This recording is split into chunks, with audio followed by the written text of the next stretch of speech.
Hello guys, এখন আমরা বিদায় নেব।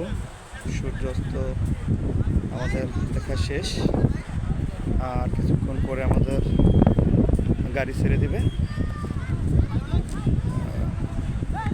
আমরা অবশ্য আসার সময় লঞ্চে আসছি, কেননা আমাদের অনেক সার্কেল যারা এখন পর্যন্ত লঞ্চে কখনো জার্নি করে নাই, তাদের মূলত লঞ্চে আসার কারণ হলো তাদের লঞ্চ দেখাটা। আর সেই সুবাদে বরিশাল যেহেতু আসছি লঞ্চ দেখতে, বরিশালের ঐতিহ্যবাহী জায়গা দেখবো না, আসলে সেটা তো হয় না। তাই একই সাথে আমাদের লঞ্চ জার্নিটাও হলো এবং কুয়াকাটা দেখা হলো। তো এখন আমরা একেবারে শেষ প্রান্তে চলে আসছি, আর অল্প কিছু সময়, কেনাকাটাও শেষ।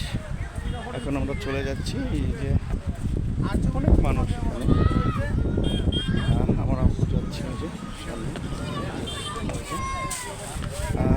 সে পুরাই মানে কী বলবো, খুশি থাকতে পারা। গাইস এখন চলে যাবো। আসসালামু আলাইকুম।